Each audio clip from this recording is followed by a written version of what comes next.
A torrent of light and music rushed in, and for one perfect heartbeat it stole everything from me. Fear, breath, thought. The great hall was transformed, draped in silver and frost, icicles clinging to the walls, translucent and thin as veils. The ceiling stretched into a glittering night sky, snowflakes spilling in delicate spirals. They vanished before they could touch the floor, where the stone shimmered like an ice rink. Enchanted chandeliers bloomed with glowing crystals, twinkling and shifting as the music swelled. My skin tingled, humming back. Gasps rippled through the room as students poured in. Some drifted toward the buffet, desperate to occupy their hands with a drink, dissolving into giggles and bright chatter.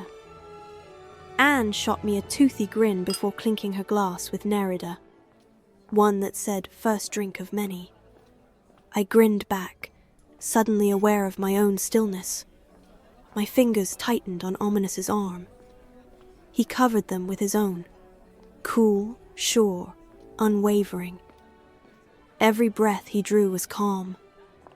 Together, we threaded through clusters of conversations, Gareth's voice cutting above them all. He was entertaining a group of second years, the contents of his goblet sloshing dangerously as he boasted about his latest potion experiment. Half of his left eyebrow was missing. Natty stood beside him, radiant in pale yellow, her spiral hair braided to one side. She caught my eye and offered me her warmest smile. On the tables, drinks arranged themselves in neat rows along crisp white cloths, each glass gleaming in a different colour. Ominous didn't hesitate, presenting me with one tinted a delicate shade of pink.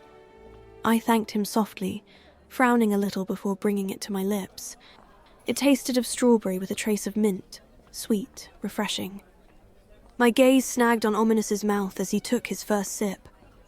I clutched my glass with both hands, stepping closer, close enough to feel the ache of wanting. He shifted, lifting his free hand to my elbow, tugging lightly at the edge of my glove. I followed as he drew me closer, his hand settling firm around my waist. It's starting, he murmured, leaning low so I could hear him above the blur of voices.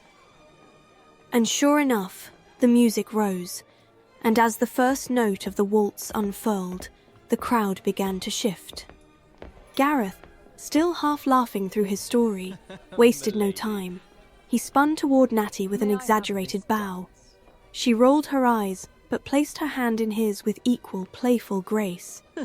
Her laugh lingered as Gareth twirled her under his arm, striding toward the dance floor as though he'd practiced for weeks.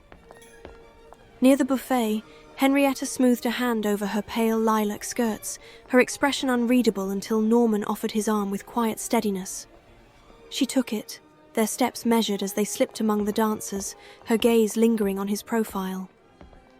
They nearly collided with Imelda and Drogon, already mid-twirl, her olive dress blurring from the force of his lead. A crease furrowed her brow as he jolted backwards, like she was biding her moment to seize control. Then a flash of scarlet, Anne dragging Nerida forward with more confidence than anyone else in the room could muster. Their laughter sparked against the music, defiant and bright. Sebastian appeared with Poppy at his side, her green bow bouncing as she laughed nervously, glancing up at him as if still uncertain whether this was all a dream. His hand hovered at her waist, careful, as though she were made of spun sugar.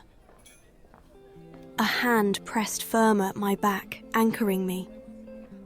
Ominous tilted his head toward mine, his lips brushing my hair. Shall we? I exhaled, the word escaping me in a whisper. Yes. He led me forward, his step certain, fingers curving into mine. I dragged in a breath as we reached the edge of the floor, pressing a trembling hand to my stomach. In, out, in, out. Sebastian's gaze darted across the floor and found me, his eyes glinting as though trying to speak through them. Poppy followed his stare, beaming as she changed course, tugging him along until, to my astonishment, She stood level with Ominous's lapel. I think it's brilliant, by the way, she said, voice wavering as though the approach had cost her a day's worth of courage. She lifted a finger toward his boutonniere, its surface catching the soft blue glimmer of the chandelier above us. You've transfigured it, haven't you? Sebastian and I exchanged a glance, eyebrows raised in confusion. But Ominous chuckled, his mouth stretching into a wide grin. You noticed? Right away, Poppy replied. There's no way that's a normal flower. A gasp tore from me, sharp enough to turn heads. Stitched into the pocket of Ominous's vest, transformed, disguised, was the mermaid's scale. He'd learned to change it, shape it, all to match me. Just like the bruises on my wrist matched the cut on his thumb. Not showy, not flashy, barely perceptible except to those who knew. And Poppy knew, had always known. Poppy, who could detect an oncoming cold just by sniffing the air. Carefully, I traced a gloved fingertip along the sharp edge of a petal. I can't believe I didn't notice, I whispered, guilt piercing every syllable. You would have, eventually. Ominous murmured, his tone bright with amusement. His ear angled toward Poppy, a silent acknowledgement of her part in everything. And then, they talked. For a couple of priceless minutes, Ominous's focus was all hers. Her restraint finally tipping as she spilled secrets about the hidden world beneath the cliffs of Hogwarts. I watched them, my heart blooming with relief. Sebastian stood at my side, arms folded, his smile crooked. I felt his warmth against my cheek before I registered that he'd moved closer. You look beautiful, he said, his voice low, calmer than I'd ever heard it. in case he forgets to say it. Heat shot up my throat. I opened my mouth, but before I could answer, he gave a wry smile and turned back to Poppy. Once, he would have held my gaze until I broke. Now he looked away first. His hand settled at Poppy's waist, without hesitation this time, as she lifted her hand in goodbye. My gaze lingered as together they vanished into the current of dancing pairs.